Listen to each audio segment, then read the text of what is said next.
Hey everybody, my toy bonsai Boise. Look at this giant Schefflera. I see these all the time at big box stores for anywhere between 20 and 40 bucks, depending on the time of year. I always kind of dig in there to look at the roots and the trunks. I mean, not the roots, sorry. Look at all those trunks.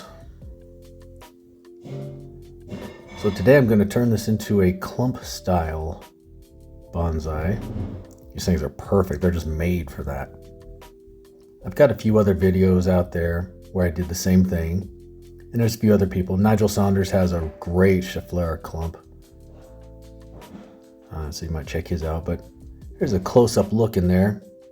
I don't know the backstory on these. I've always been curious to see or to hear, where they come from. I have no idea.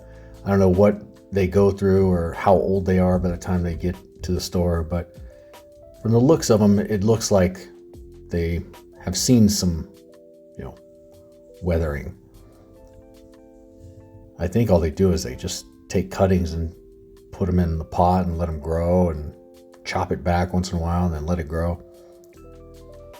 But there's some really good opportunities out there for good material. This was one of them.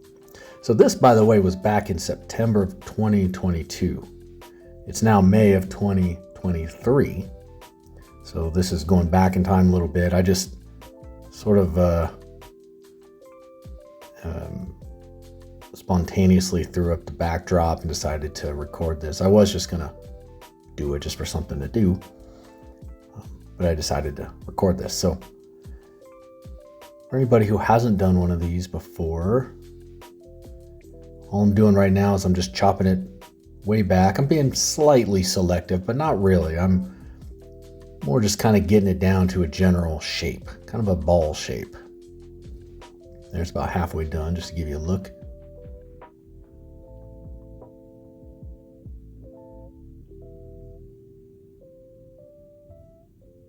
See, I wouldn't say I'm being overly selective about the branches right now. I'm taking my time and just going through it and kind of seeing how it looks.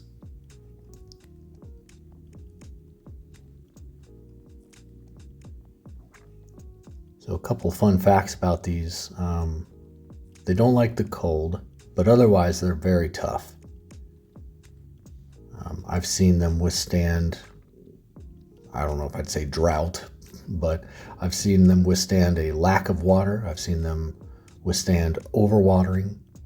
I've seen them survive in very low light environments, and they really thrive in full sun. I move my Scheffleras outside every year in the summertime, late spring to summertime, and I leave them out till about October or so. So here it is. It's getting really hacked back. It kind of looks like a forest that's been cleared or something. As you can see, those roots are circling the pot. So it's been in this pot for a while. Don't know exactly how long, but you can just tell by the root system.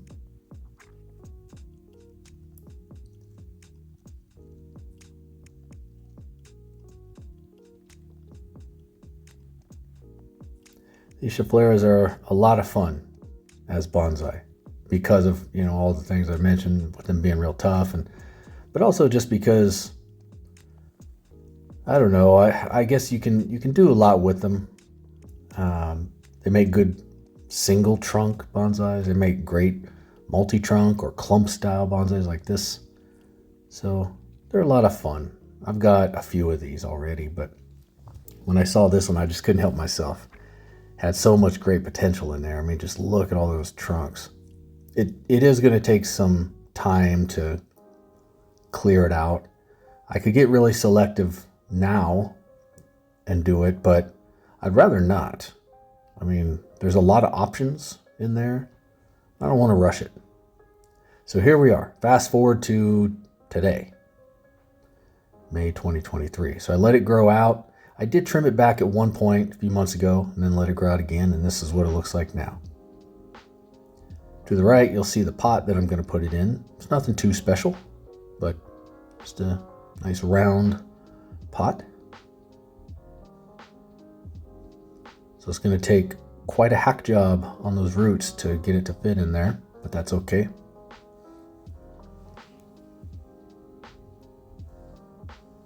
It's worth noting my long-term plan on this, and it is long-term, even though I'm putting it in a pot today.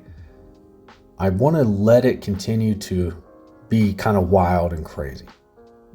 So I'm not going to thin it out too much today. Normally I would. I'd get real selective and I'd pick which trunks I want based on which direction they're going and how they look. But I'm not going to this time. This time I'm just going to let it stay wild and I'm going to hedge prune it.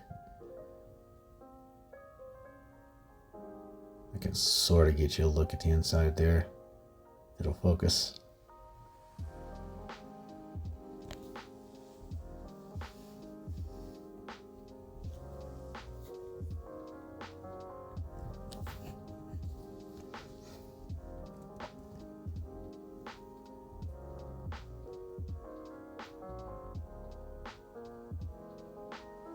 Kind of hard to see, but still, you get the idea.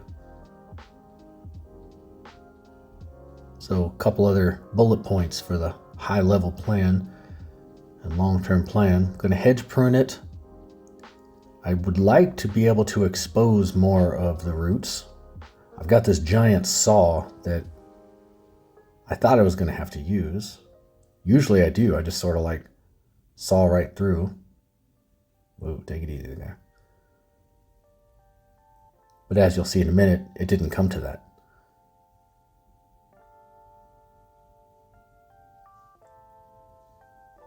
Let's wiggle it out of the pot here.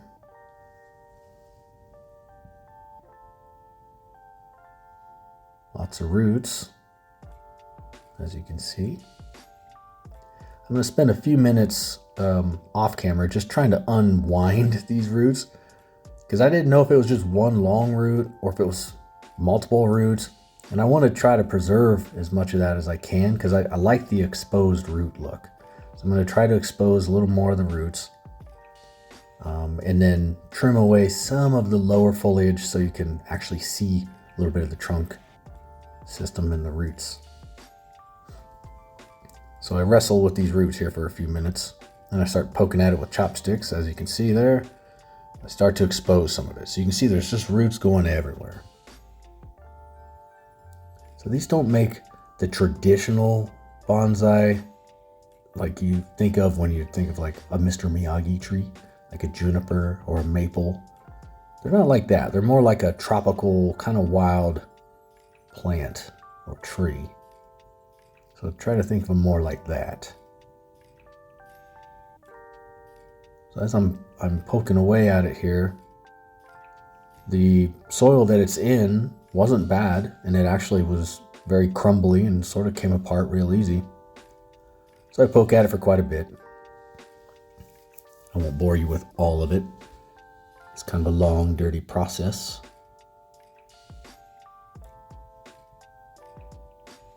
So there it is. I got most of the old soil out. I'm going to go give it a rinse. I'm just going to take it outside and hose it down to get some of the rest of the dirt off of there. I can already see some of those roots, they're crisscrossing. We're going to have to get rid of a few. But otherwise, it's looking great. Here it is after I gave it its hosing.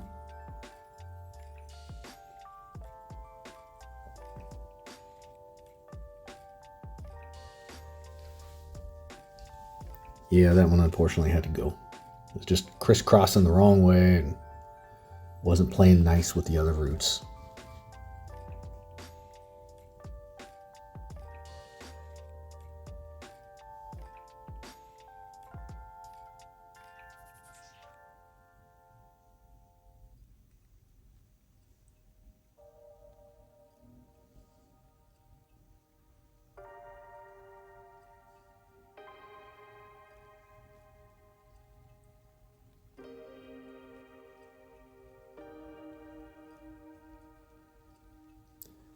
So now I'm trying to get to there's these Schefflera clumps always have this main central, I'm going to call it a mega root, right in the middle. And that's what I'm trying to get to. I saved it for last. I was using it kind of like a handle while I was working with it. But the time has come to chop it away. There's a look there.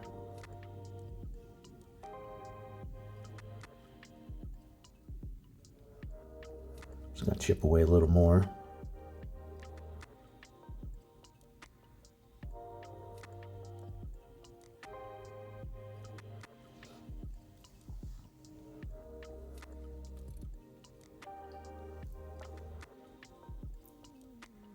So a couple other notes about these for anybody who tries one, especially if it's your first one, you haven't done one before. It's a dirty job, even more than most bonsai. It's, you're dealing with a lot of dirt in that big old pot, and there's so many roots to work the dirt out of, and so it's a dirty job. So budget yourself a decent amount of time when you do this. I always try to, but no matter how much time I allot, I find myself kind of rushed at the end. Seems like I'm running out of time for something. The longest parts of the whole process is pretty much, I would say, the soil. It's getting the old soil out and putting the new soil in, which you're going to see here in a minute. If you've watched any of my previous videos, you'll know that I don't normally wire my trees in, but this one I'm going to, and I might start doing it from now on just because of my circumstances.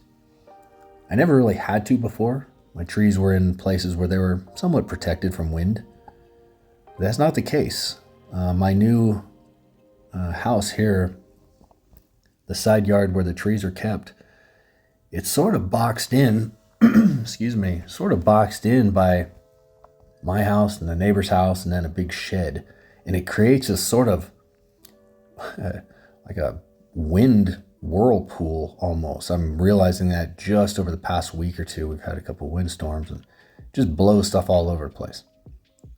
No casualties yet, thank goodness. But I'm not taking any chances anymore. So I'm going to wire this one in.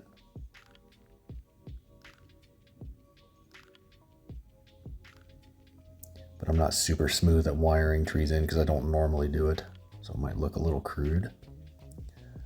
Bonsai soil that I'm using is my normal mix, which is 3 main ingredients: perlite, safety absorb, and pine bark.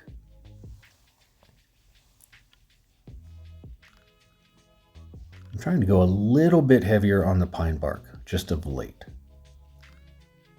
I find it to be a good way to stop the safety absorb from clumping together. Too much of that stuff, I don't know exactly what causes it, but occasionally it'll just clump together and just sort of stay that way, or clump together into sort of a ball. So pine bark's a good way to prevent that.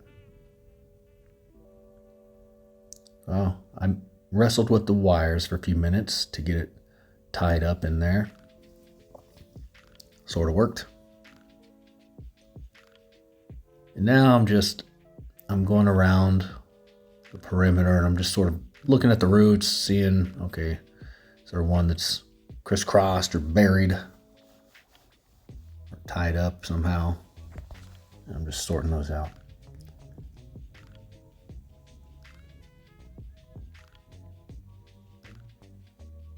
So this is the part that takes the longest.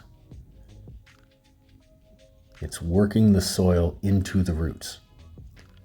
Also, unlike other traditional bonsais, especially ones that are kind of established and have a root base, this one does not. And to make it harder, you've got all these roots, these exposed roots. So there's just, crevices and pockets everywhere.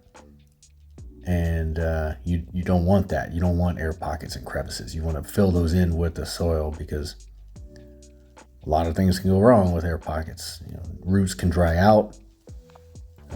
Your watering can get sort of uneven where maybe it's the opposite of drying out. Maybe it pools up in there in that pocket. So you don't want that. You want to get it consistently filled all over, and it just takes forever. Put a little in, work it in, put a little more in, work it in more. I would say this part of the process takes maybe 20 minutes, which may or may not seem like a long time, but it feels like a long time when all you're doing is poking soil into little crevices and holes with a chopstick. 20 minutes feels like a long time. Eventually you get to a point, because it never really feels done. For whatever reason, it just feels like there's a bottomless pit in there that just swallows up all the soil. But eventually what ends up happening is you're just kind of moving the soil around from one spot to another. And you'll notice it's, you'll put a little in and then a little more falls out on the other side. So just be mindful of that. Something else I've noticed is that the smaller particles tend to be the ones that disappear into these crevices more. So at the end of the day, it ends up looking like it's almost all pine bark is what it looks like, because that's what's on the surface. And here's what I mean by hedge pruning. As I mentioned earlier, I'm not being super selective with my trimming. I'm just pruning it like it was a hedge. Imagine if you were pruning a hedge, you're not really looking at which branch you want to cut. You're just cutting it into a shape. And that's what I'm doing here. I don't normally, but in this case, it's just what the plan is, because there's a lot to work with in there, and I'd rather just look at it for a while and kind of let time be the factor and help me decide which ones to keep and which ones to lose.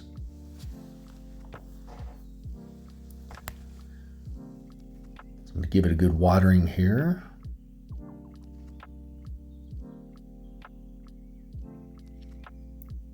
I typically do this every time I repot a tree. I'll water it down with a little bottle of water, which is not nearly enough. Afterward, I take it either to the hose or to the sink, and I really, really thoroughly rinse it.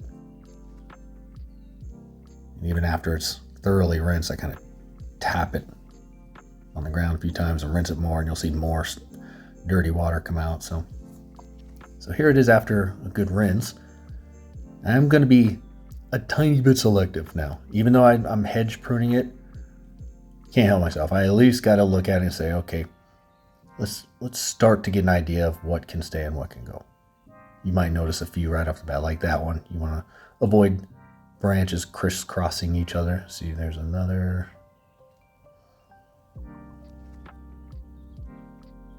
Any trimming I do here is going to be light. That I keep noticing, my eye keeps going to those two trunks in the same spot, going the same way. One of them is eventually going to have to go. Just haven't decided which.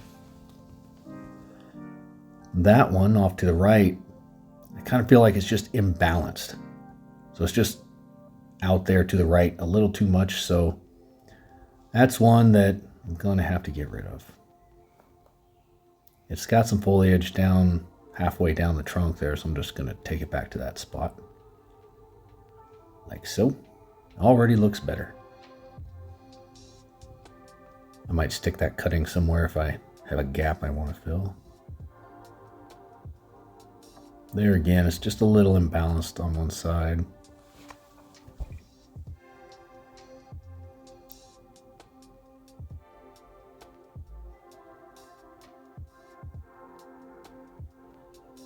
These things root from cuttings super easy. If you put it in a bottle of water,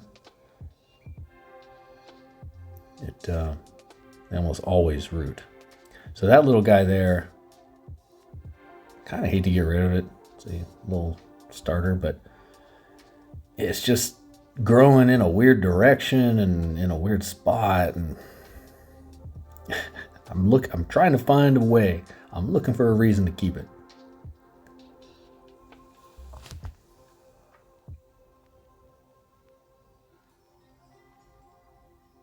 Same with that. It's just a kind of awkward, goofy, gangly looking branch just going out on its own. Try and keep it if I can, but see it crisscrossing, I just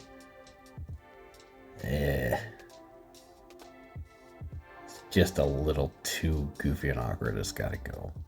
I'll leave a little bit down at the base in case it wants to backbud. And I saw a gap right there. I thought, oh, let's give it a second chance at life. Stick it in there. Maybe it'll root as a cutting. Sometimes they do.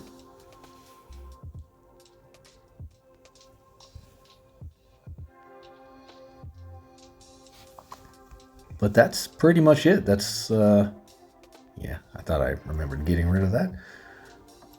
In a nutshell, that's the process. So that's how you take one of those, $20 to $40 Schefflera clumps that look like just an ordinary house plant that's overgrown and ugly, and you chop it down and you make a cool bonsai out of it. You don't need a PhD to do it. It's relatively simple. Just takes a little bit of grunt work and patience, and you have to not mind getting dirty. So if you like and subscribe, you can see updates on this one and see some others I've done in the past. And I thank you for watching. Have a good rest of your day.